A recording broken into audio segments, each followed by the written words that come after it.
Assalamualaikum Bu Pika. Waalaikumsalam Bu Dika.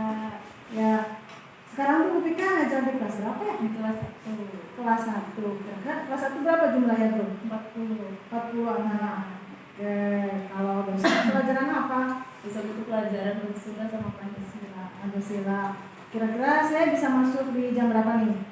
Di jam pertama aja, bagian pelajaran Pancasila. Oke, pelajaran Pancasila. Kalau boleh tahu nih, kalau untuk pelajaran besok, yang ingin diajarkan di kelas apa? Tentang peraturan di rumah dan di sekolah. Peraturan. Oke. Tujuan pembelajaran yang ingin dicapai? Ya, tujuan pembelajaran yang saya harapkan itu melalui kegiatan mengidentifikasi aturan di rumah dan di sekolah. Peserta didik itu dapat menunjukkan sikap mematuhi aturan yang di sekolah ataupun di rumah itu sebagai tanda syukur kepada Tuhan Yang Maha Esa.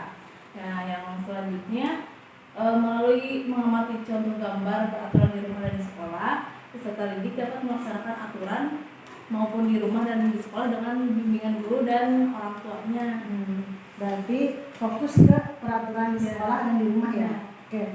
Kalau untuk besok nih, pengembangan apa yang ingin Ibu capai untuk kelas 1? Pengembangan itu peserta didik dapat membedakan mana peraturan di rumah dan di sekolah dengan cara saya memberikan lembar kerja kepada anak, nantinya berupa gambar. Saya menunjukkan gambar aturan di sekolah, contohnya misalkan lagi pengibaran bendera. Nah, anak-anak itu kan pasti tahu tuh pengibaran bendera itu kira-kira di mana, di sekolah kan. Nah, anak-anak bisa apa sih, kan saya nanti kasihkan pilihannya sekolah atau rumah. Nah, anak bisa menceklis bahwa itu tuh peraturan yang ada di sekolah.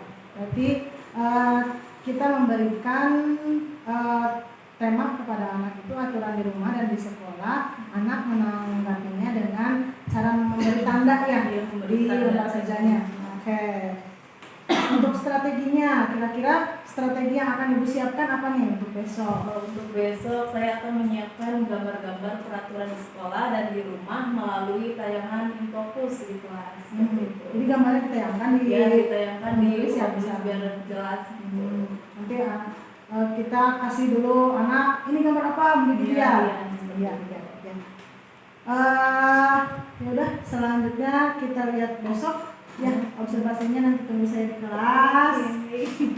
Mungkin ini pra observasi yang bisa saya lakukan pada Pika. Semoga kita besok acara kita lancar ya.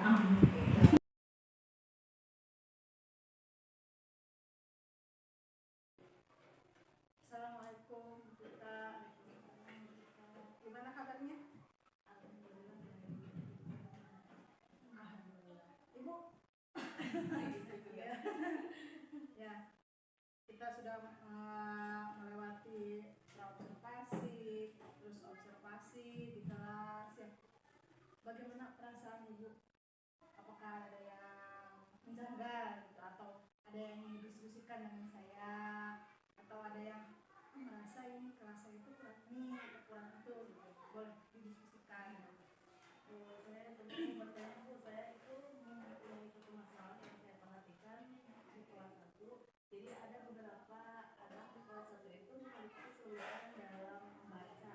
Jadi membaca itu memang belum lancar. Dan saya ingin mencari solusi, bagaimana sih solusinya untuk memecahkan masalah tersebut.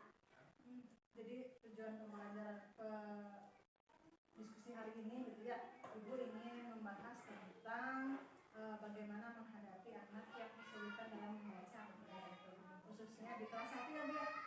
Ya, karena memang kalau kelas 1 itu apalagi yang tidak TK ya, itu pasti kita selaku guru kelas 1 akan kesulitan memilah anak yang masih kurang dalam membaca gitu. Yang saya ingin tanyakan terlebih dahulu, bagaimana tantangan utama ketika menghadapi anak yang kesulitan membaca? Jadi anak-anak itu kebanyakan belum menghafal.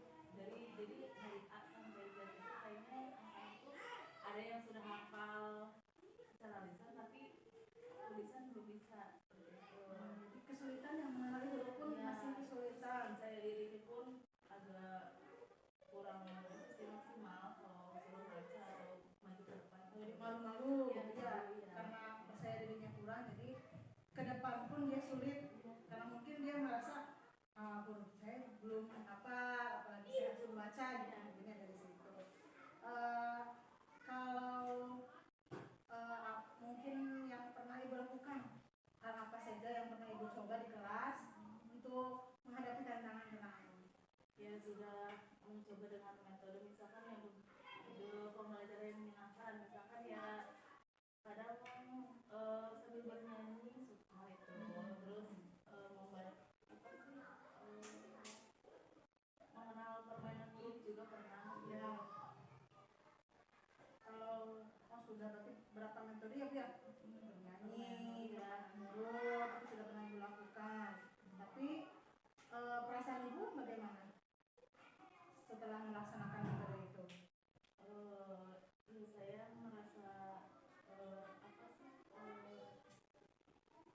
khawatir gitu ya terhadap anak-anak yang belum bisa itu. Terus saya juga bagaimana sih, apakah ada cara lain selain itu apa yang cepat merubah anak itu ya.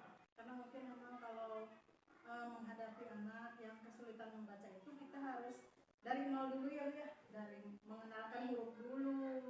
Lalu kita katakan dari ibu metodenya dari pengenalan huruf pakai cara bernyanyi atau permainan huruf ya, dari kartu-kartu mungkin ya mengenalkan anaknya dari benar-benar dari nol dulu ya. Kalau misal anak kesulitan apalagi sampai hurufnya pun belum hafal sama sekali ya. Ya, kalau mungkin ya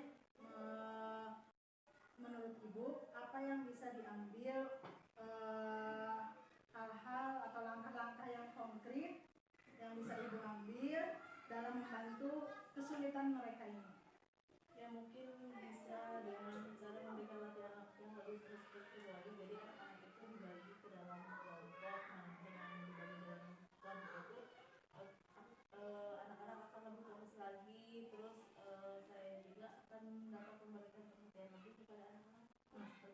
Jadi cara ibu itu biar anak itu dibagi kelompok, jadi ada tutor sebaya mungkin yang namanya. Jadi sesama teman, sama teman sebayanya mereka saling berdiskusi untuk mengenalkan satu sama lain tentang huruf gitu ya. Ya, betul. Lalu apa ada yang lebih beragam lagi, misalnya mengenalkan metode yang lain lebih beragam, atau anak-anak lebih mengenal lagi yang tentunya sangat kesulitan mengenali huruf? Ya mungkin akan dicoba mereka itu akan diberi bahan bacaan yang lebih menarik lagi dan relevan sesuai dengan kelas 1 seperti ya.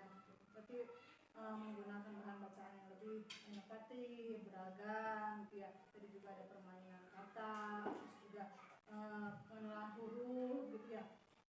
Kalau dengan metode-metode ini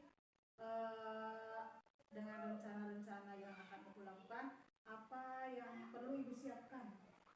Setelah rencana-rencana ini sudah ibu pikirkan, apa yang perlu ibu siapkan kira-kira?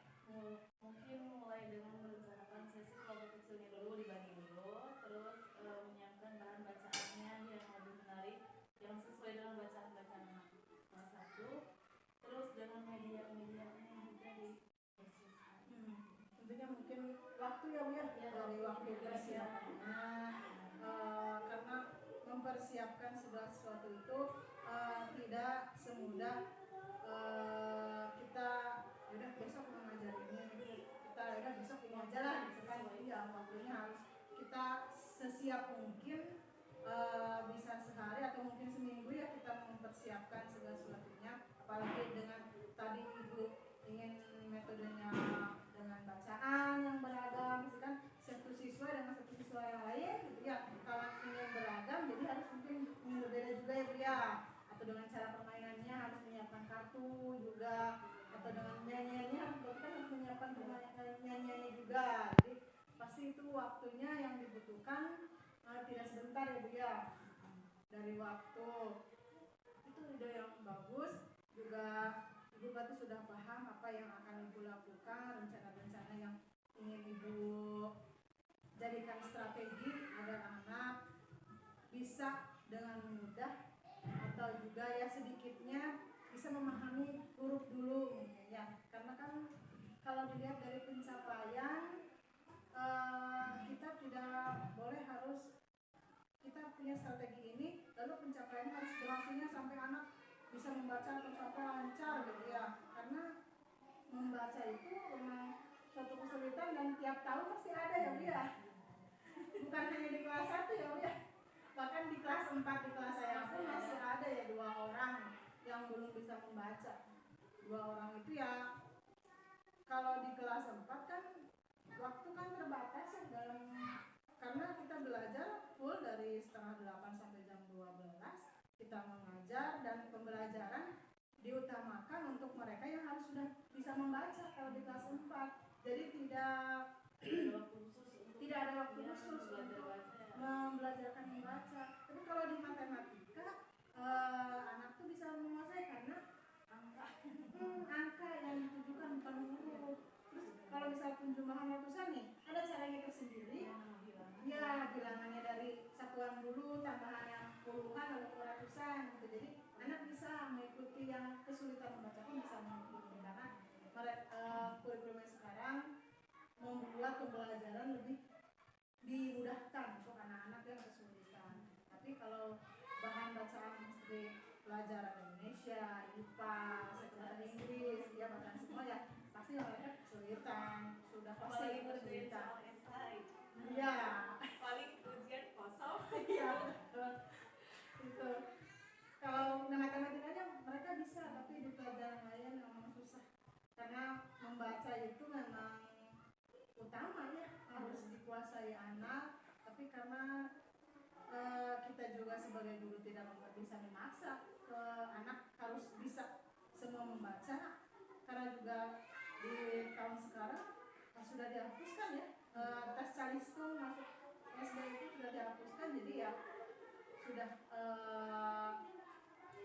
tugas kita itu ya sudah menuntun anak ke jalannya atau ya udah mengikuti nih pelajaran A sampai yang mana gitu, kita sudah menuntun. Anak akhirnya bisa atau tidak mungkin ya itu di luar kendali kita ya. Jadi sebisa mungkin kita mah ya udah menuntun, terus belajarkan anak, terus dengan sabar, tulus, mungkin yang paling utama mah sabar. Apalagi di kelas 1 ya Bu ya, tuh sabarnya harus 100% gitu. Kalau di kelas 4 kan kita udah bisa, anak-anak tuh udah bisa paham tentang disiplin. Jadi kalau misal kita membuat kesepakatan kelas pun anak sudah paham kalau kesepakatan ini harus begini, kesepakatan itu harus begitu, anak udah paham. Tapi kalau di kelas itu kan mungkin susah ya Bu ya, karena iya ada drama-drama tersendiri kalau di kelas 1. Jadi kalau di kelas 4 insya Allah, kampus juga yang tahun angkatan sekarang kelas 4 alhamdulillah anak-anaknya tuh super banget, baiknya tuh bisa saya tuh kayak saya tuh tidak perlu ekstra pun anak-anak sudah mau mengkondisikan dengan sendirinya gitu. Jadi anak-anak tuh sudah tahu saya kelas 4, saya harus memahami kelas, saya belajar, saya ya anak-anak tuh sekarang tuh yang luar biasa. Tapi kalau memang di kelas 1 agak kesulitan ya, apalagi dengan siswanya yang banyak ya iya 40 ya. Mungkin saya rasa cukup ya Bu ya diskusi hari ini. Semoga apa yang tadi Ibu rencanakan, apa yang tadi Ibu targetkan, strategi Ibu yang ingin Ibu capai mungkin segera mendapat keberhasilan, segera tercapai juga, segera rencananya sudah bisa dipersiapkan dengan matang. Semoga anak-anak juga ya setidaknya kita sudah berusaha mengajarkan anak juga mungkin ada perubahan sedikit demi sedikit ya. Yang saya ingin utarakan hanya mungkin sebagai guru kelas 1 lebih inovatif lagi, lebih kreatif lagi dalam pembelajaran setiap harinya, karena anak itu akan lebih tertarik jika kita memunculkan ide-ide yang baru. Karena kalau misalnya hanya menulis, membaca, anak kadang bosan, kadang ibu capek nulis mulu gitu. Itu matematika bikin soalnya sebenarnya pengurangan penjumlahan susun ke bawah, tapi kan biasanya nggak pakai PD kan nulis cepat tulis 2 soal kemarin tuh kerjain semua dikasih dengan metode itu yang sarapan matematika yang ngeprint makanan gitu. karena idenya yang baru ya Bu ya, ide baru Jadi ngerjain semua, tapi beda lagi kalau misalkan nulis di papan tulis walaupun 2 soal tidak selesai. karena anak-anak tuh mungkin Jadi ada tertarik, gambar. ya tertarik ada gambarnya, ada Walaupun jawabannya produknya. salah. Ya. Ya mungkin ibu segitu ya Bu, teruslah berkembang, teruslah mencari ide-ide baru agar anak-anak lebih kreatif, anak-anak lebih tertarik lagi dengan pembelajaran yang kita sajikan gitu. Karena memang guru itu harus dididik seperti itu, mau nggak mau agar anak lebih tertarik dengan pembelajaran yang kita ajar gitu ya. Jadi kita harus menyajikan ide-ide baru, jadi kreatif lagi. Ya. Terima kasih sudah meluangkan waktu